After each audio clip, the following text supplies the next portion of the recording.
A young woman set off for an art show in another city and vanished without a trace. When police got involved, they uncovered a few disturbing clues, but none of them brought them any closer to the truth. The case remained unsolved for nearly 50 years until detectives finally uncovered an unexpected truth that shocked everyone. Mary Kathleen Schlais was born on November 11, 1949, in Champlin, Minnesota. She grew up in a large family, and from a young age, she had a real passion for art. Mary loved drawing, and by the time she reached high school, she already knew that art was what she wanted to dedicate her life to. She went on to study fine arts at the University of Minnesota, focusing on both painting and sculpture. Her teachers immediately recognized her talent. They saw something truly special in Mary and believed she had a bright future ahead of her. Mary even earned several scholarships and eventually graduated with honors. Her work was featured in a bunch of exhibitions, which was a pretty big deal for her back then. She also studied abroad for a while, picked up fluent German and Danish, and even started learning Japanese. After graduating, Mary kept chasing her passion and traveled whenever she could. Since painting didn't really bring in much money, she lived simply and tried to save where she could. She shared an apartment with a friend, and when she needed to get from one city to another, or even to a different state, she usually hitchhiked. Back then, hitchhiking was actually a pretty common way to get around. Public transportation wasn't all that reliable, and if you didn't own a car, getting to another city could be a real challenge.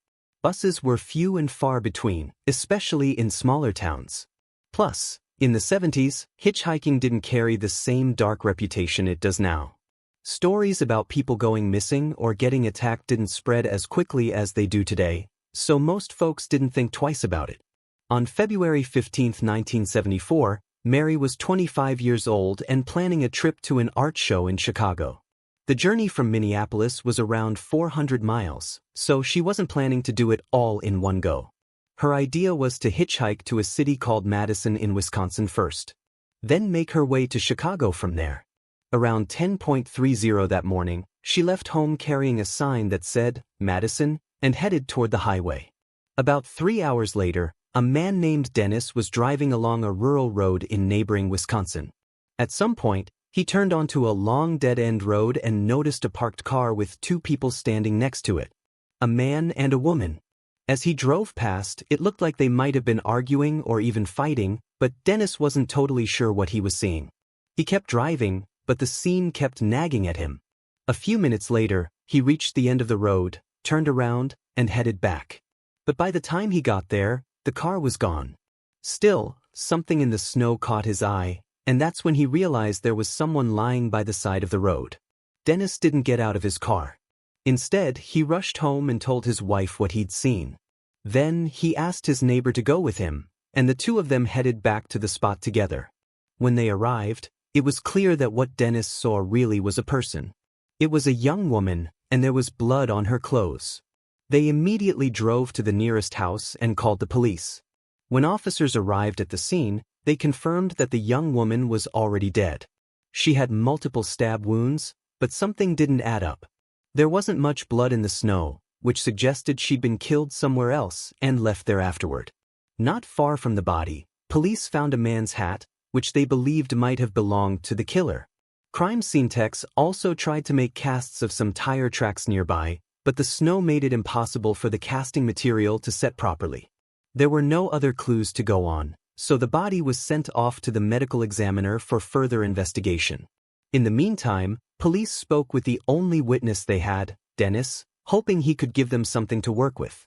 Based on Dennis' statement, he'd seen a white, slim-built man, probably between 25 and 35 years old, about 5 feet 8 inches tall with light brown hair. As for the car, it was a small, gold-colored sedan, but Dennis didn't catch the model or license plate. Meanwhile, the medical examiner determined that the victim had been stabbed around 15 times and died from blood loss. There were also several defensive wounds on her arms, which showed she had tried to fight off her attacker. However, there were no signs of sexual assault, which ruled out the most obvious motive. As they continued working on the case, the coroner was finally able to identify the victim. It was Mary. After speaking with Mary's roommate, police learned she had been planning to attend an art show in another city. The roommate also mentioned that Mary had taken her purse with her, but it was nowhere to be found at the crime scene. Knowing that she left the house around 10:30 a.m. and that her body was discovered roughly 3 hours later, detectives were able to piece together a rough timeline. The drive from her home to where her body was found would have taken about an hour and a half, meaning it was very likely that the person who picked her up in Minneapolis was the one who killed her. Police put together a composite sketch of the suspect based on Dennis' description and shared it with the local newspapers, hoping someone might recognize him. A few tips did come in, but none of them brought investigators any closer to finding the killer. At the same time, detectives started to wonder if Dennis himself might have been involved, and they had a few reasons to think so. They knew for a fact that he was on a remote dead-end road, and no one else had seen the other man he described. Some parts of his story also didn't exactly add up. Dennis claimed he'd gone to the store that day, and on the way back, he decided to keep driving for a while. When asked why, his explanation was unusual. He said his dog was with him in the car and he thought she wanted to go for a longer ride. The reason raised more than a few eyebrows, especially since Dennis had taken a turn onto a dead-end road that hardly anyone ever used. Another thing that raised suspicion was Dennis' behavior. When he found the body, he didn't get out of his car. Instead, he drove all the way home to bring his neighbor back with him. While he was home, he didn't even bother calling the police. That only happened after his neighbor saw the body for himself. To investigators, it looked like Dennis might have been trying to stage an alibi or at least distance himself from the crime. But there were also a few things that pointed away from him being involved. For one, there were tire tracks on that road that didn't match his car. Still, detectives couldn't rule out the possibility that another vehicle had simply passed through before the murder. Police also couldn't find any evidence that Dennis had been in Minneapolis that morning, which meant he likely couldn't have picked Mary up in the first place. But even that wasn't a sure thing. It was still possible that Mary got a ride from someone else first and then ended up in Dennis' car later. Police kept pressing Dennis for answers, but he stuck to his story. At one point, they even brought in a hypnotist to try and unlock any buried memories or hidden details. He tried twice, but both times it didn't work. Interestingly, one of the tips police received was an anonymous letter urging them to take a closer look at Dennis as a potential suspect. However, the letter didn't include any new information or evidence, just a vague warning. With no progress being made on that front, investigators started looking for any other possible leads. That's when they stumbled across an unsolved case from 2 years earlier, and it immediately caught their attention. Back in 1972, a young woman named Schlais from Minneapolis decided to hitchhike home, and 15 hours later, her body was found near a river on the outskirts of the city. Detectives started looking into a possible connection between her case and Mary's, since there were some clear similarities. Schlais' friends had seen her getting into a gold-colored car driven by a young man. And just like with Mary, the medical examiner found no signs of sexual assault.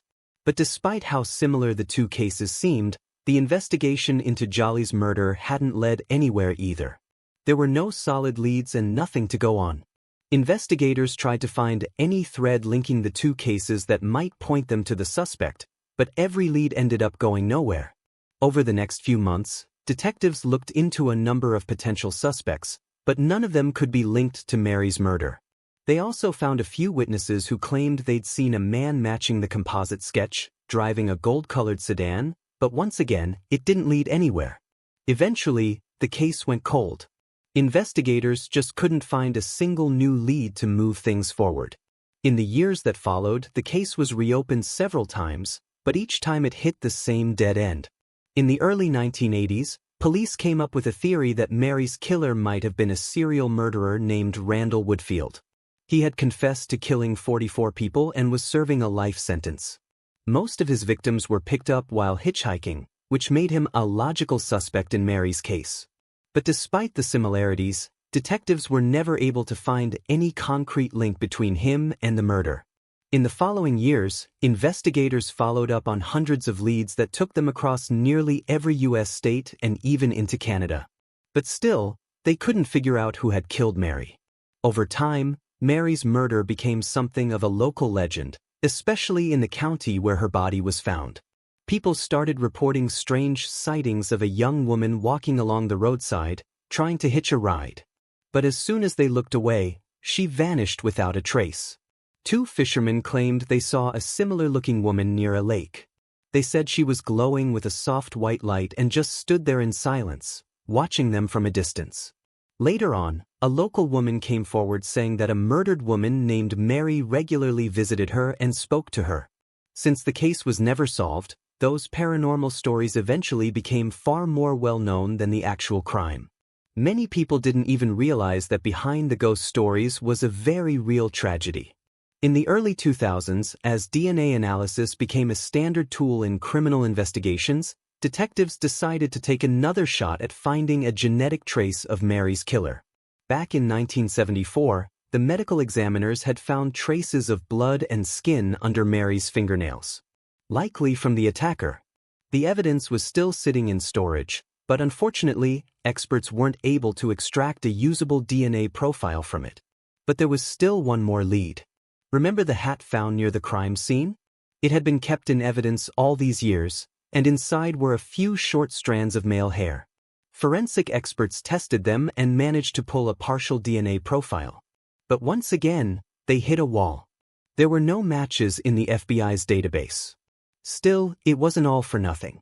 That DNA was enough to rule out several suspects, including the serial killer they'd once suspected, since his DNA had long been on file. The case remained cold for several more years, until late 2022, when detectives learned about a new DNA technique called genetic genealogy.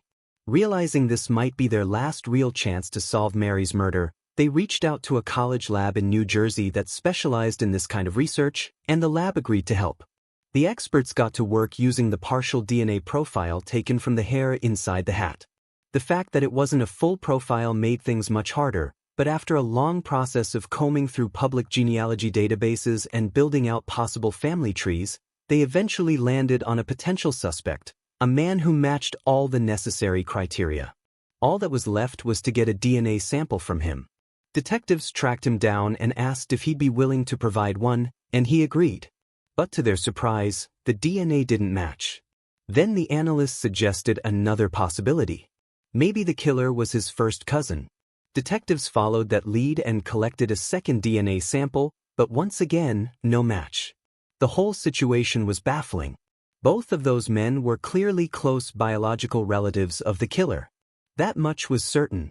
But there wasn't anyone else in their family who could possibly be the suspect. That's when experts suggested a new theory. What if the killer had been adopted? That would explain why he didn't show up anywhere in the known family tree. The team began digging through old records to investigate that possibility, and on November 4, 2024, they finally found what they'd been looking for. Based on everything they uncovered, there was a strong chance that the biological relative they'd been searching for was an 84-year-old man named John Miller. Detectives started looking into Miller's background and discovered that he had a daughter. They reached out to her and she agreed to provide a DNA sample. When the results came back, it was exactly what detectives had been hoping for. The hair found in the hat at the crime scene belonged to her father. And just like that, 50 years after Mary's murder, investigators finally uncovered the identity of her killer. As soon as the lab confirmed the DNA match, detectives went straight to his home. Almost immediately after they told him about the DNA evidence, John Miller calmly confessed. He said that on the day of the murder, he picked up Mary on the side of the road and promised to give her a ride to her destination. But once they got out of the city, he started pressuring her for sex. When she refused, Miller pulled out a knife and stabbed her multiple times. Then he drove down that remote dead-end road, planning to bury her body in the snow. While he was dragging her out of the car, a man drove by. Panicked, he jumped back in his vehicle and sped off, leaving the body lying by the roadside. The next day, he saw a newspaper article about the murder and felt relieved. The witness, it turned out, had gotten the color of his car wrong. According to Miller, he was driving a light blue car at the time, not a gold one. In the end, he said he didn't feel much of anything about what he'd done and had barely thought about it since. Miller also told detectives that he had tossed the murder weapon into a swamp near his home, though he couldn't remember what he did with Mary's purse. When asked if he had killed anyone else, Miller said no. He claimed he didn't even really understand why he had killed Mary in the first place. After his confession, he was officially charged with murder and taken into custody to await trial. But Miller made it clear he had no intention of fighting the charges. He said he would plead guilty because he didn't want to go through a long court process. As far as he was concerned, he was ready to spend the rest of his life in prison. So, in the end, detectives were finally able to solve this complicated case, even if it took 5 decades to get there. Despite the fact that Miller is now nearly 85 years old and unlikely to spend many more years behind bars, the case of Mary Schlais has finally been closed. As for Jolly's murder, Miller's involvement now seems unlikely. Given that he was driving a completely different colored car back then, it's very possible he had nothing to do with that crime. Still, investigators are looking into whether he might be connected to any other unsolved cases. But so far, they haven't found anything to tie him to any additional murders. Share your thoughts on the story in the comments section and don't forget to press the like button if you enjoyed my video. Thank you for watching.